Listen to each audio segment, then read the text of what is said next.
안녕하세요. 축구 전문 기자 한준입니다. 2026 피파 북중미 월드컵 아시아 2차 예선 11회 연속 월드컵 본선 진출을 노리는 대한민국의 순항이 이어지고 있습니다. 클린스만 감독 체제에서 A매치 5연승 및 6연속 무실점이라는 완벽한 기록이 이어지고 있는데요. 이 중심에는 손흥민과 이강인 월드 클래스로 꼽히는 한국 축구의 역대급 콤비, 역대급 재능의 활약이 있었습니다. 이 두 선수의 미친 콤비 플레이가 어느 정도였냐면 이강인 선수의 코너킥이 흔치 않은 손흥민 선수의 헤더골, 그것도 원더 헤더골까지 이끌어내는 경이로운 장면이 나왔거든요. 이 두 선수의 합이 어떻게 잘 맞았고 쉽지 않다라고 걱정됐던, 부상 위협도 있었던 이 중국전을 가뿐한 3대0 완승으로 마칠 수 있었던 그 이유는 무엇인지 주요 장면 통해서 분석해 보도록 하겠습니다.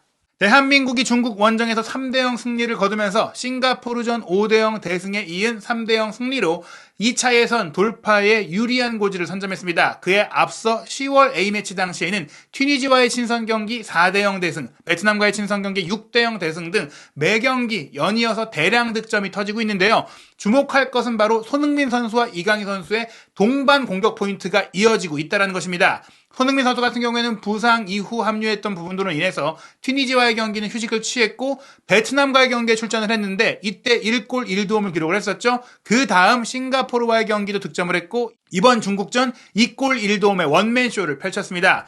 이강인 선수 같은 경우에는 손흥민 선수가 휴식했던 튀니지와의 경기에 멀티골을 기록하면서 대표팀에서 첫 득점을 올린 것에 이어 베트남전 1골 1도움, 싱가포르전 1골 1도움으로 3경기 연속 멀티 공격 포인트를 올린 것에 이어 비록 이번 중국과의 경기에는 득점포 가동을 하지 못하며 4경기 연속골을 넣지는 못했지만 4경기 연속 공격 포인트를 올리며 손흥민 선수의 멋진 선제골, 결승골을 어시스트했습니다. 이날 경기 클린스만 감독은 싱가포르전과 비교했을 때 미드필드 구성을 바꿨어요. 싱가포르가 우리의 홈에서 열린 경기이기도 했고 상대가 확실하게 내려섰다는 점에 있어서 황인범, 이재성의 창의적인 2명의 중앙 미드필드를 기용했었는데 이번 경기 같은 경우에는 중국의 홈이기도 하고 중국이 굉장히 거칠게 경기하다 보니까 피지컬적인 면을 좀 생각한 것 같아요. 그래서 박용호 선수를 포백 앞에 조금은 더 높이와 싸울 수 있는 선수로서 배치를 했고 오른쪽 풀백 포지션도 서령우 선수가 지금까지 주전자원으로 기용이 되어 왔었지만 거칠고 터프한 김태환 선수를 배치했습니다.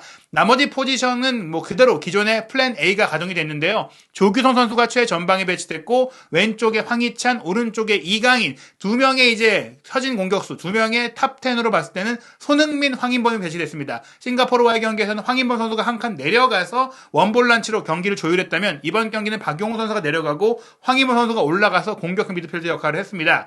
포백 라인은 이기재, 김민재, 정승현, 김태환이고 골문은 김승규 선수가 지켰고요. 중국 같은 경우에는 지난 태국과의 경기에 3-5-2 포메이션으로 나섰었는데 오히려 태국을 상대로 전반전에는 밀리는 경기를 했고 선제골도 내줬지만 결국에는 이제 끈질긴 축구를 통해서 역전승을 거뒀어요. 그로 인해 사기가 올라오기도 했었죠. 이번 경기는 선전에서 열린 홈 경기이기도 하고 한국을 상대로 명백하게 우리가 좀 약체다, 밀린다라는 것들을 인지하고 최소한 비기겠다, 비겨서 2위를 차지하면서 일단 3차 예선까지 가자, 이런 의지가 있다 보니까 좀 실리적인 모습을 취했는데 얀코비치 감독이 3-4-3 포메이션을 썼습니다. 여기서 중요한 것은 태국전과의 가장 큰 변화가 측면 공격수 한 명을 더 두고 웨이스 하우를 배치해서 탄롱, 우레이와 쓰리톱을 가동시키고 베테랑 수비수인 장림펑과 이제 투지 넘치는 수비수인 주천재를 좌우 스토퍼로 배치하면서 수비를 터프하게 하면서 역습 공격에도 힘을 실는 전방 압박을 좀 강화하는 그런 전략을 취했습니다. 하지만 이러한 터프한 중국의 수비가 결국에는 페널티킥을 이른 시간에 내주면서 한국이 쉽게 경기를 풀어갈 수가 있었는데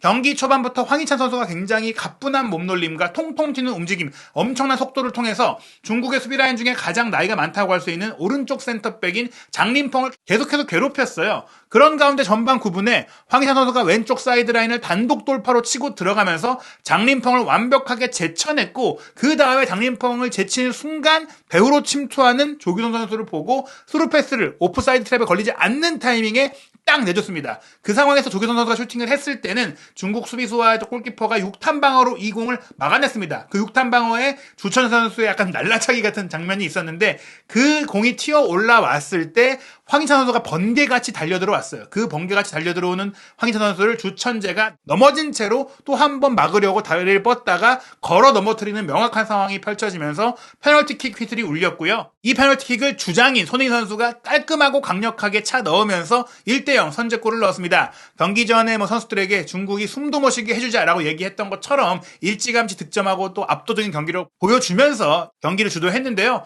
선제골 이후 그 뒤에도 한국이 계속해서 추가골을 노리는 화려한 플레이가 이어졌어요. 전반 16분에는 이강인 선수의 날카로운 왼발 코너킥을 최전방 공격수인 조규성 선수가 강력한 헤더 슈팅으로 잘 갖다 댔는데 아슬아슬하게 크로스바를 넘겼고요. 전반 24분에는 손흥민 선수가 오른쪽 사이드에서 이강인 선수가 탈압박을 하면서 흘려준 공을 받아서 황인범 선수와 2대1 패스를 주고받은 이후 왼발 중거리 슈팅을 시도했는데 이 슈팅이 골키퍼의 선방에 막혔습니다. 그리고 흘러나온 공을 향해서 왼쪽 공격수인 황인차 선수가 빠르게 달려들어가서 슈팅까지 가져갔는데 아쉽게도 이 슈팅이 골키퍼의 정면으로 향했어요. 사실은 조금만 이제 구석을 노렸다면, 조금만 날카롭게 슈팅을 했다면 빠르게 추가골도 나올 수 있었던 장면인데요. 하지만 선수들이 분명히 자신감도 오르고 자신들이 하고 싶은 플레이를 과감하게 또 슈팅도 적극적으로 때리면서 굉장히 우리 선수들이 지금 뭔가 그 합이 잘 맞는다 이런 느낌들이 있었거든요. 실제로 전반 27분에는 황인범 선수가 거의 30여 미터가 넘는 거리에서 주어진 프리킥 상황, 보통 이런 상황에서는 직접 슈팅하기보다는 크로스를 올리거나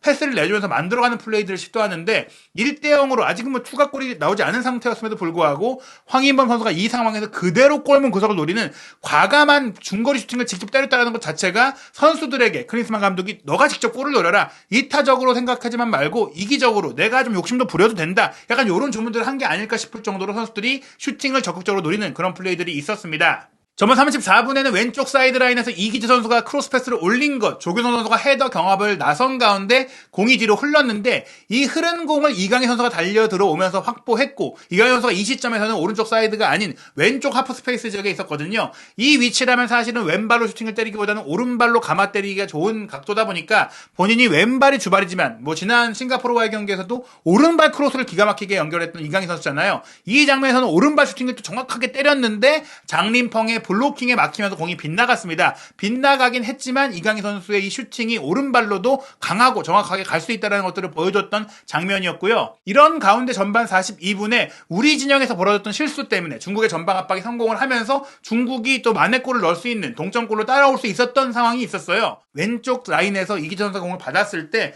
우시 선수가 이기재 선수를 강하게 압박하면서 공이 튀어 올랐고, 이 튀어오른 공을 리우 빈빈이 문전 중앙으로 침투했던 공격수 탄롱에게 연결합니다. 탄롱이 여기서 바로 슈팅까지 가져간 것이 옆구무를 때렸기 때문에 우리가 가슴을 쓸어낼 수 있었는데, 사실 이 슈팅도 좋은 슈팅을 때리긴 했지만 반대편에서 우레이가 침투하고 있었고, 만약 여기서 뒷공간이 비어 있었기 때문에 우레이에게 탄롱이 이타적으로 좀 넓은 시야를 갖고 있다가 내줬더라면 우리가 사실은 실점을 피할 수 없었을 만큼 위험한 상황이, 역시 우리 진영에서 공을 빼앗기면 위험하다, 안 좋다라는 것들을 보여준 장면이었습니다. 이 장면 이후 중국이 조금 기세가 올라왔었는데 그 기세를 찍어 눌렀던 것은 역시 손흥민, 이강인 천재 듀오였습니다. 전반 44분에는 이강인 선수가 오른쪽 측면에서 공을 끌고 가면서 탈압박을 시도했는데 이강인 선수가 수비를 제껴내고 두세 명의 수비를 끌고 나온 다음에 어느새 시야 각에서 사각지대에서 배우로 들어갔던 손흥민 선수를 보고 스루 패스를 지금 보시면 중국 선수 4명 사이로 정확하게 예리하게 창의적으로 찔러 넣어줬어요. 이 패스를 받은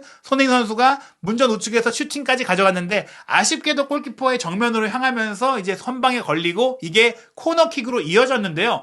이 코너킥에서 바로 이강인, 손흥민의 합작골이 나오게 됩니다. 이강인 선수가 올린 코너킥 니어 포스트 쪽으로 향했는데 조규성 선수라든지 또 김민재 선수 같이 높이가 좋은 선수들 쪽으로 중국 선수들의 시선이 쏠려 있을 때, 특히 또 손흥민 선수가 개인적으로 양발 슈팅이 뛰어나지만 헤더 슈팅이 그나마 조금은 이제 아쉽다라는 평가를 받잖아요. 그래서 그런지 손흥민 선수의 니어 포스트 침투를 조금은 중국 선수들이 안일하게 본 것 같고, 손흥민 선수가 니어 포스트로 움직이면서 이강인 선수의 코너킥을 절묘한 헤더로 돌려놨는데 이게 또 골키퍼가의 손이 닿을 수 없는 뚝 뛰어서 떨어지는 정말 예리한 원더 헤더골이 되면서 한국이 결국 전반전 2대0 리드로 마쳤습니다. 전반전 기록을 살펴보면 66%로 확실하게 우리가 원정팀임에도 경기를 장악했고요. 슈팅 숫자 12대 10, 압도적인 차이죠. 유효 슈팅은 6대 0으로 중국은 하나도 없었습니다. 그리고 우리가 2대 0 리드였지만 빅찬스가 3개였어요. 아마도 이제 황희찬 선수가 아쉽게 리바운드 볼을 놓쳤던 장면도 빅찬스로 집계가 된 것 같은데, 중국 골키퍼가 4차례나 선방을 벌여야 했을 정도로 우리가 2대 0이지만 3대 0, 4대 0까지도 앞설 수 있는 전반전의 경기를 펼쳤다라고 할 수 있겠습니다.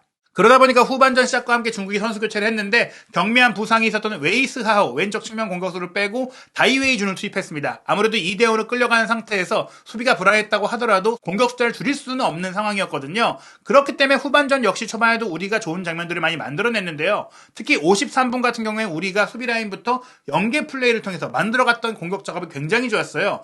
왼쪽 풀백인 이기재 선수가 전진 패스를 줄 때 조규성 선수가 과거에도 그런 얘기 많이 했잖아요. 손흥민 선수와 합을 잘 맞추기 위해서 내가 케인의 플레이를 많이 참고한다. 그래서 내려와서 받아주면서 이 공을 박용호 선수에게 밀어줍니다. 그리고 박용호 선수가 이 공을 받자마자 바로 배우로 침투하는 손흥민 선수에게 로빙스루 패스를 찔러줬어요. 그리고 이 공을 받은 손흥민 선수가 배우 공간을 치고 들어가면서 수비 3명이 자신에게 몰리자 오른쪽 빈 공간으로 침투해 들어오는 이강인 선수에게 패스를 해줬고, 또 이강인 선수는 이 공을 받아서 골키퍼까지 편안하게 제친 이후 빈 골문에 슈팅을 했는데, 경기 초반에 이제 페널티킥을 허용했던 수비수인 주천재가 뭔가 자신의 실수를 만회하고 싶었는지 정말 열심히 쫓아와서 이 슈팅을 골라인 앞에서 막아냈습니다. 전반전에 이강인 코너킥을 손흥민 선수가 헤더로 연결한 것처럼 이번에는 손흥민 선수의 어시스트를 통해서 이강인 선수의 골이 나올 수도 있는 장면이 아쉽게 무산이 됐는데요. 이런 가운데 중국은 2대 0으로 벌어져 있는 상태에서 쫓아가기 위해서 계속해서 공격적인 교체를 하게 됩니다. 61분에는 우씨와 탄롱을 빼고 리커와 장위닝을 투입하면서 스트라이커 중앙 미드필드의 체력과 또 높이를 보강을 했고요. 그렇지만 여전히 좋은 장면은 한국에서 나왔죠. 66분 또 한 번 이강인 손흥민의 콤비 플레이가 빛났는데, 이날 경기 손흥민 선수도 2선으로 내려왔고 이강인 선수가 오른쪽 사이드에 있지만 실질적으로는 공격 상황에서는 김태환 선수가 오른쪽 사이드에서 올라와주면 이강인 선수가 가운데 쪽으로 들어왔거든요. 그러면서 황인범 선수가 조금 더 중앙에 가까운 역할들을 해주면서 손흥민, 이강인이 이 선에서 함께 호흡을 맞추는 플레이들이 굉장히 많이 나왔어요. 이 장면 같은 경우도 이강인 선수가 가운데로 공을 끌고 들어오면서 뒤로 빠져서 공을 받아줬던 손흥민 선수에게 넘겨줬고, 그 다음에 손흥민 선수는 항상 본인이 공을 잡으면 중국의 선수들이 두세 명이 알워싸잖아요. 그를 통해서 다른 공간이 생기는 거죠. 손흥민 선수가 이 공을 받자마자 다시 전진했던 이강인 선수에게 밀어줬고, 여기서 또 대단한 게 이강인 선수가 이제 돌파를 시도하는데 중앙 지역으로 그냥 밀고 들어갑니다. 분명히 보통 드리블 시도할 때는 수비가 없는 사이드로 빠져서 크로스를 시도하거나 조금은 이제 안정적인 선택을 하게 되는데, 중국 선수 3명 사이를 그냥 비집고 들어가서 흔들고 빼내고 지켜내면서 왼발 슈팅 각도까지 만들었고, 실제로 상대 수비의 블로킹에 걸리지 않게 골문 왼쪽 상단 구석 탑 코너를 노리고 왼발 슈팅을 이걸 기가 막히게 시도했는데 이게 아슬아슬하게 빗나갔습니다. 그리고 나서 아쉬워하는 모습이 조금은 네이마르의 약간 좀 화려한 제스처를 연상케 하기도 했고, 이 돌파에 이은 슈팅 같은 장면은 메시를 연상케 하기도 했다. 한국에 네이마르나 메시 같이 창의력과 기술력을 갖고 있는 선수가 등장했다라는 것을 정말 보여주는 엄청난 장면이었습니다. 후반전 들어서 우리 선수들이 아무래도 원정 경기를 치르는 면도 있었고, 또 전반전에 좀 격전을 벌이는 부분도 있다 보니까 지친 모습이 있었어요. 그래서 전반전에 열심히 뛰었던 김태환, 황희찬, 조규성 선수가 이제 교체 아웃되면서 서령우, 황의조, 이재성 선수가 들어갔는데, 이 선수들도 서령우 선수 같은 것도 애초에 주전 풀백으로 자리를 잡아 있는 상태고, 황의조, 이재성도 유럽 무대에서 잔뼈가 굵은 주전으로 출전해도 손색이 없는 기량을 갖고 있는 선수다 보니까 이렇게 교체가 되는 것 자체도 우리의 대표팀이 선수풀이 굉장히 두터워졌다, 이런 것들을 보여주는 것 같고, 중국 같은 경우에는 기대했던 우레이가 별다른 활약을 하지 못한 가운데 천푸를 이제 동시에 투입을 했는데, 역시 이런 교체들은 거의 효과가 없었고 오히려 교체로 들어갔던 우리 선수들의 경기력이 훨씬 좋았습니다. 다만 우리 선수들도 2대 0으로 좀 앞선 상태에서는 조금은 이제 긴장감도 떨어지고 지친 기색이 있었고, 중국 같은 경우는 2대 0이니까 그나마 이제 한 골을 넣으면 동점골까지 끝까지 노릴 수 있다라는 희망을 살리면서 달려들었어요. 또 홈관중들의 열기도 있다 보니까 80분의 강한 전방 압박 속에서 손흥민 선수가 이제 공을 중앙으로 연결하고 뒤로 뺀다는 것이